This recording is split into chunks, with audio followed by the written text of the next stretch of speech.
Have you ever wondered what it would feel like to pack up your entire life, leave behind everyone you know, and journey to a place you've never even seen? Imagine an ancient world, a time when roots ran deep and families stayed together for generations, nestled in bustling cities like Ur. Here, life was predictable, centered on tradition and the warm embrace of home. In this familiar setting lived a man named Abram. He wasn't a king or a warrior, just a man, part of a close-knit family led by his father, Terah. Abram lived a quiet life until one day the impossible happened. God himself spoke to Abram, calling him to an extraordinary and daunting task. "Leave your country, your relatives, and your father's household," God commanded, "and go to a land I will show you." It was an incredible promise.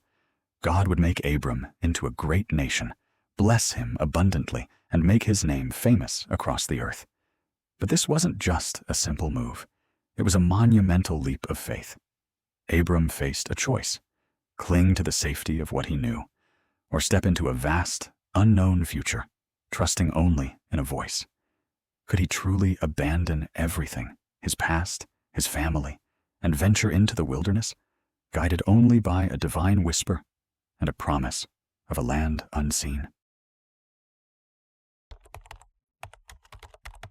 Have you ever faced a big family decision where choosing the right path for everyone felt incredibly difficult? Imagine a time long ago in a land called Canaan. This wasn't just any place. It was a special land, promised by God to a man named Abram. Abram, a man of great faith, had left everything behind, following God's call to this new land. With him was his nephew, Lot. Together, their families and their flocks grew larger and larger, blessed beyond measure.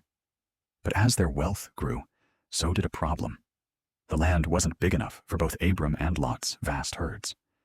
Soon, their shepherds began to argue over grazing land and water. This constant quarreling worried Abram deeply, for he valued peace above all else, especially within his own family. To stop the fighting, Abram came up with a brave and generous idea. They must separate. He gave Lot the first choice of where to go.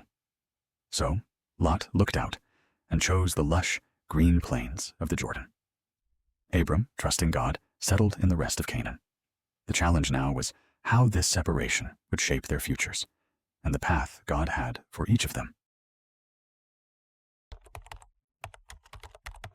Have you ever wondered what you'd do if a loved one was suddenly taken, held captive by overwhelming enemies?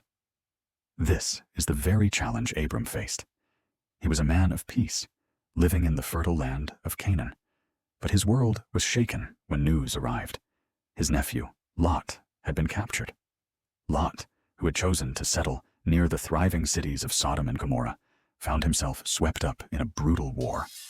Powerful invaders, the kings of the east, Chedorlaomer, Amraphel, Arioch, and Tidal, had conquered the region, seizing possessions and taking many prisoners, including Lot and his family. Abram couldn't stand by. With a heart full of courage and loyalty, he swiftly gathered every trained man in his household, all 318 of them. Against all odds, this determined band pursued the mighty kings, staging a daring night attack. Amazingly, they succeeded. Abram rescued Lot, bringing back not just his nephew, but all the stolen goods too. But the story doesn't end there. On his triumphant return, Abram met a mysterious figure, Melchizedek, the king of Salem and priest of God Most High. Melchizedek blessed Abram, and in response, Abram offered him a tenth of everything he had recovered. This encounter revealed a deeper blessing than any battle victory. Now, Abram must consider what this powerful meeting truly means for his journey and his faith. Have you ever wondered what happens when a deep desire for a family leads to unexpected and complicated choices? In a time long ago, in a vast desert land, lived Abram and his beloved wife, Sarai. Their hearts ached for a child, an heir to carry on their legacy. But Sarai was unable to conceive. Feeling a heavy burden and desperate for a solution, Sarai made a difficult decision. She offered her servant, Hagar, to Abram, hoping she would bear them a child. And so it happened. Hagar conceived. But with new life came new tensions. Hagar, now carrying Abram's child, began to look at Sarai with disdain. Sarai, in turn, dealt harshly with Hagar, creating a rift that forced the young woman to flee into the lonely wilderness, fearing for herself and her unborn baby. Lost and alone, Hagar encountered a divine messenger, an angel of the Lord. The angel revealed a surprising future. She must return to Abram and Sarai, and her son, Ishmael, would be a strong, wild spirit. What choices will Hagar make? Can this broken family find a way to live together? Or is their future destined for even greater division, all stemming from a mother's longing? Have you ever been told something so wonderful, so utterly unbelievable, that you couldn't help but laugh? Imagine a warm, dusty afternoon in an ancient land. Under the shade of a simple tent, an old man named Abraham welcomes 3 unexpected visitors. He's known for his kindness, and he offers them the best he has. Abraham and his dear wife, Sarah, were very old. Their greatest dream, to have a child, seemed long past. They had lived for many years, longing for a family of their own, but time had seemingly closed that door. But these were no ordinary guests. As they shared a meal, the visitors revealed an astonishing message. Sarah, in her old age, would miraculously bear a son named Isaac. Hidden inside the tent, Sarah overheard this unbelievable news. A tiny chuckle escaped her lips. How could this be? It sounded impossible. The Lord, through his visitors, had made a powerful promise. Now, Abraham and Sarah faced their biggest challenge. Could they truly believe in a miracle that defied all earthly logic and brought forth a child from an impossible situation? Can one person's heartfelt plea save an entire family from certain doom? Imagine a land of bustling cities, Sodom and Gomorrah, outwardly grand, but inwardly filled with such deep wickedness that it reached the very heavens. Our story begins with Abraham, a man of great faith and a friend of God. He learned of a terrible truth. God, saddened by the city's sinful ways, had decided they must be destroyed. Abraham, worried for his nephew Lot and his family who lived there, bravely spoke to God, begging for mercy.